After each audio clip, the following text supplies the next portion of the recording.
Hey guys, it's Christian Garcia. I am not going to do a guitar cover today. I'm going to be doing something different. Today I'm going to be solving the Rubik's Cube. And I am also going to time myself on how fast I can solve it. And let's get this over with, alright? Alright, in 3, 2, 1, go!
Done.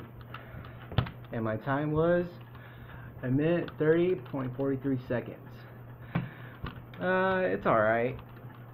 My record, it was like 1:16, so I was really close.